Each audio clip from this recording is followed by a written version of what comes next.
Soki bomi ebaka, soki bomi talaka, tina yako elela bokonzi ejalite.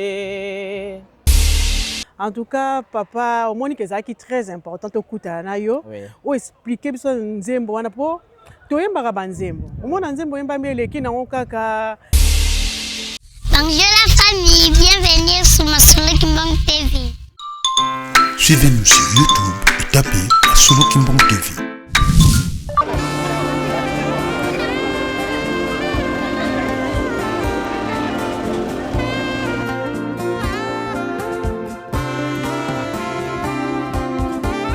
Bonjour papa Félix, ça va papa?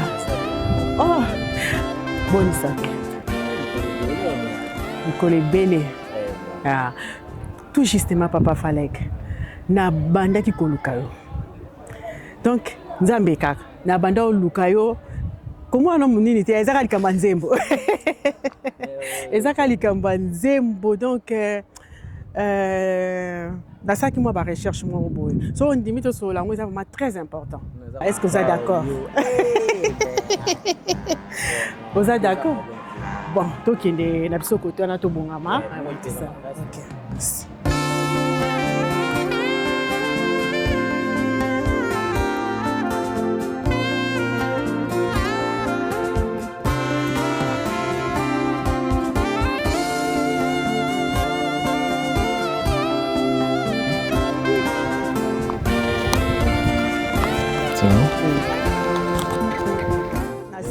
Merci, nandengi vraiment ondimi. Yo za mozinde mboti. Papa na psa zo imbanze momo boy. Moyini ayebaka. Suite na excusez nga na eba on va bien te oyemba on mabete. Donc nzembo wana eza tellement profond. Na mekai kotuna na yeba soki na ba circonstances nini nzembo wana ezwamaki pour ezolo mambo ebele na kati.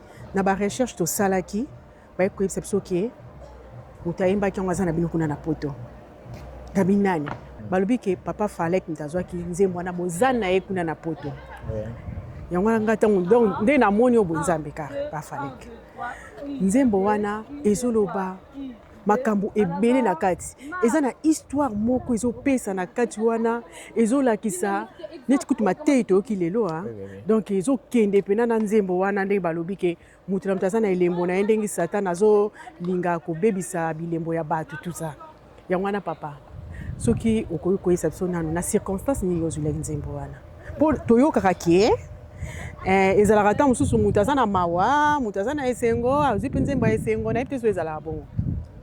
Bon, merci. Nakomba tata mwana beta mino santo.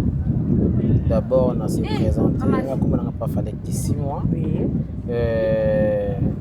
Par rapport à Mutuna Nayo, nzembo wana eza nzembo ya liloti.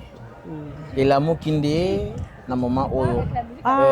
Na kaptango banda 2023. Je crois bien ezalaka na mois de février 2023. Okay. Dans période wana tozala na beko moko pour le 12 février et tombaka un dimanche. Alors biso na koreki tokotaka beko moko le vendredi. Alors na beko wana tokotaka le vendredi bana classe batamisala. Bakenda kolanda babanda kolanda dès le samedi. Alors ngai nazaki na groupe wana ya bana classe oyo batamisala.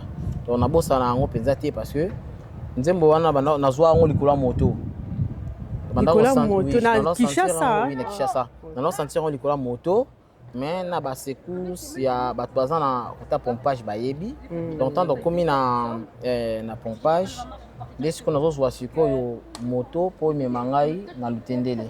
Alors par là siko na ko sentir ba ko wana. On a potana na nzembo wana de pompage si na lutendele. Mais siko mwana capteur na moment on les a quitté vu que ba bruit, boyebika ba bar, ba makele na biso, système de transport na c'est un peu compliqué. Alors tant na komi na lutendele to komaka ba pourquoi? Ba ninga déjà si ba komaki da bato balanda ki ngala comment je crois bien ba 18h. na 18h wana sikoyo naluki nazala place ya nga moko ekimi. D'accord. Ntango sikoyo tobandi baséance mabondeli parce que na beko tobandaka beko na biso 22h. À partir de 20h, 21h, bamate bandi ndenge ezalaka kaka na luki yango penza, na luki penza. Donc on luka penza mbo ekendeki dans le sens que tango nzembo zoyela mutu na place ya distraction ekoya nango mais moi penza o capter ngo boye ozala te parce que oza dérangé. Bon, nazo na ndambo expérience nanga na yebite bandeko mususu. Alors ce qu'on a comme un lieu sain na moment où faut eya ekimi nanu. De siko autant to badi ba bondeli. To bandi ba bondeli et moment donné des alaka soko lali. Olekana li bondeli donc dans le sens que tourna yo mais bazo tia boye olali nde moment na siko na komeka koyoka yango. Alors moi 2 personnes bazalaki wana o bayeba kingai baboya ki ola musangai na moment na tamuka na lamuki baluki na mwasima nde na bani ko sala ba enregistrement sur nzembo yango. Donc ngamo pe na yebaki te au moment wana nene ko ko ya sima. Alors la période wana pe na chorale tuyembaki yango mingi te pour chorale pesa na ba programme nango ebele mais sima mikolo na pesi yango na ba chorale ba province na pesi yango na ba na moi ba chorale ba Congo central nde kozwa so ampleur na 2026 même atanga mo pe nazaki étonné donc leki ayembaki nzembo wana je crois bien soit qui on a bandé quoi Congo central nde ayembi yango donc tonga ayembi on a se rappelé bien nzembo 2023 donc ezaki le 11 février 2023. D'accord. Ouais. Alors qu'on a enregistré en gros. Et bon, il y a des circonstances. Est-ce que vous avez qui n'a pas problème? Il y avait des choses qui s'est passé dans la chorale ou comment? Bon, bah problème proprement dit, mais ce que tu contenu en Nzembo, Nzembo on est la penza koreki. Il est bien koreki. Ce que tu mozindo et Nzembo donc et le bela biso nyonso bangiste en général mais en particulier et le bela koreki. D'accord. Tali na ko limbola bo peut-être aux moi passe mais na ko yemba par rapport ya quand na ko tiko pe na ok ni bo ça yemba nzembo papa fallait ya les qui na biso donc papa fallait que vraiment toujours banzembo mais yo soko ko penda s'il te plaît papa nanga soko ko yembela biso nzembo no eza malamu mingi. Soki bomi ebaka soki bomi talaka tina ya kowelela bokonzi ezali te bozali bana ya zamba bobundelaka mokili mawa ya nzambe monana po ete pasi esila moyini ayebaka atinda mbwa kota na lisanga na bino kwete molimo mwangai mokima yango abwaka mipepe ya ekobo koyina na pelokuta na lokoso ya mbongo amoni esili te abwaka maladi mingi kati na bino bakoma kobelabela amoni eza moke atimoli libulu po akunda bana ya bilembo amiteli motambo moyini ayebaka atinda mbwa kota na lisanga na bino kwete molimo mwangai mokima yango abwaka mipepe ya ekobo koyina na pelokuta na lokoso ya mbongo amoni esili te, abwaka maladi mingi kati na bino bakoma kobela-bela.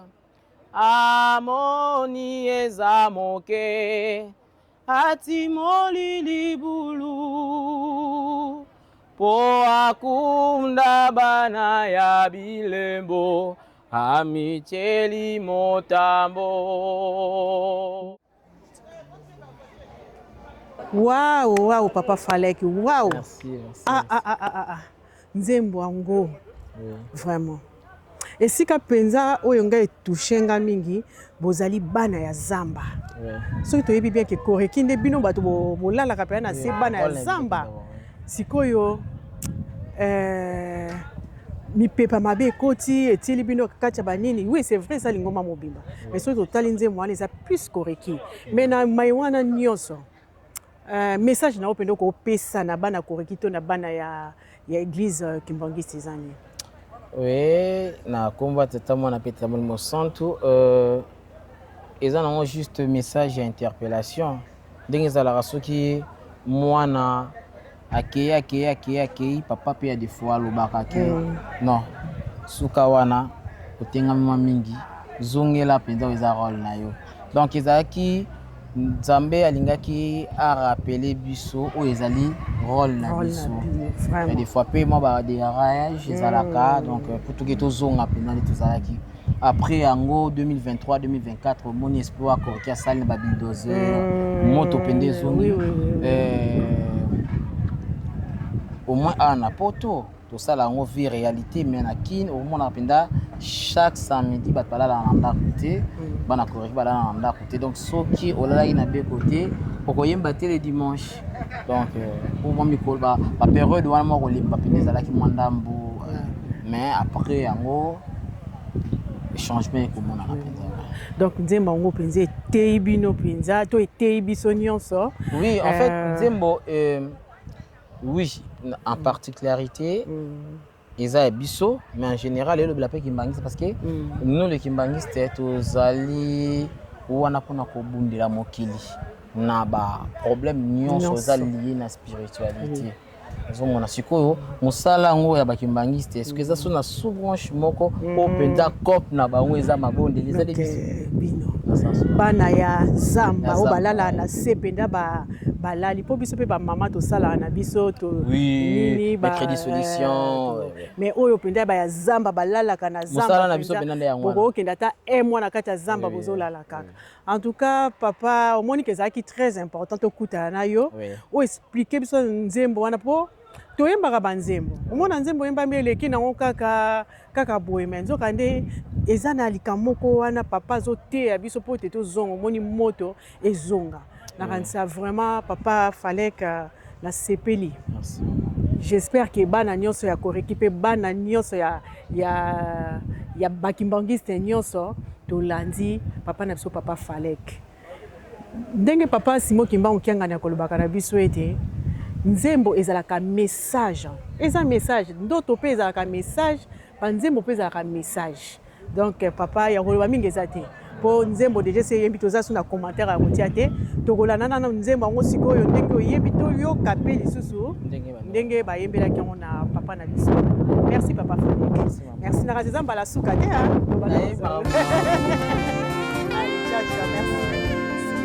na caméra tozalaki na papa Chris Masele na micro à bino ndeko mama Fifi.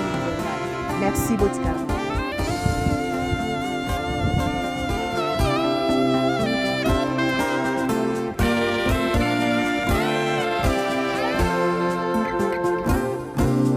Soki bomi ebaka soki bomi talaka tina ya koelela bokonzi ezali te ozali bana ya zamba olelelaka mokili mawa ya nzambe monana kwete pasi esila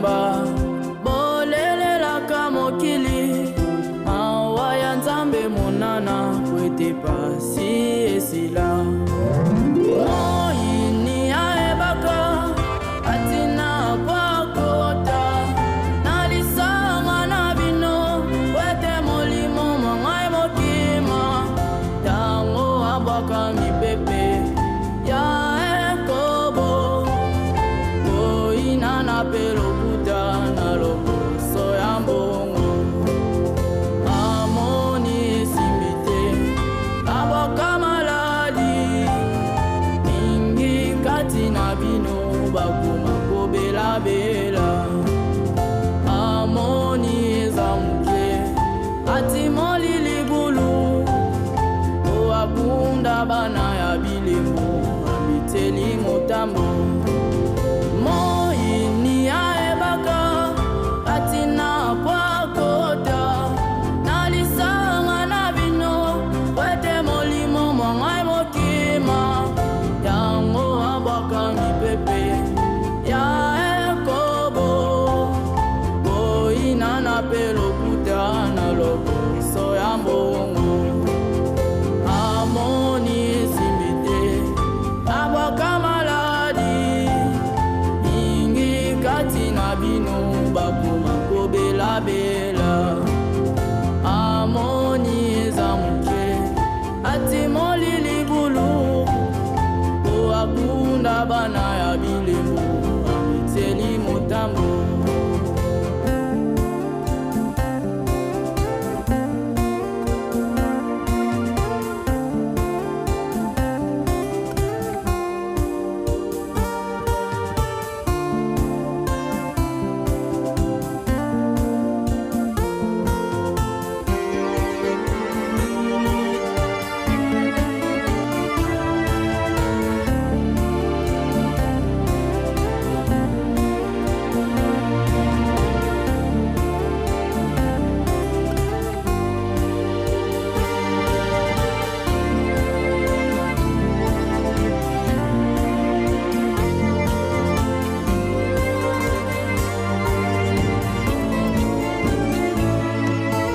moyini ayebaka atina pakota na lisanga na bino wete molimo mwangai mokima ntango abwaka mipepe ya ekobo boyina na pe lokuta na loposo ya mbongo amoni esimbi te abwaka maladi mingi kati na bino bakoma kobelabela amoni eza moke atimoli libulu oakunda bana ya bilemo abiteli motambo moyini ayebaka atina pakota na lisanga na bino wete molimo mwangai mokima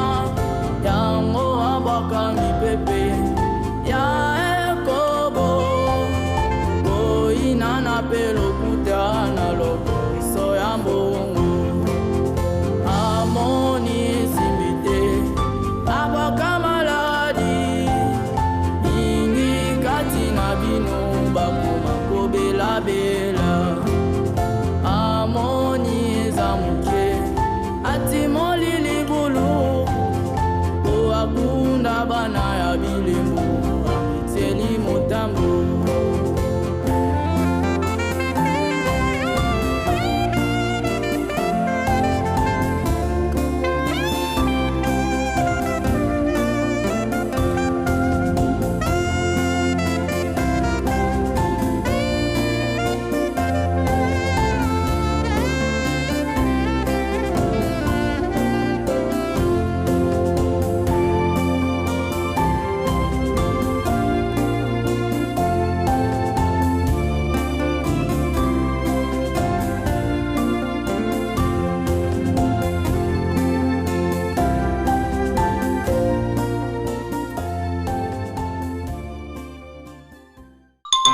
Suivez-nous sur YouTube et tapez Solo Kimbong TV.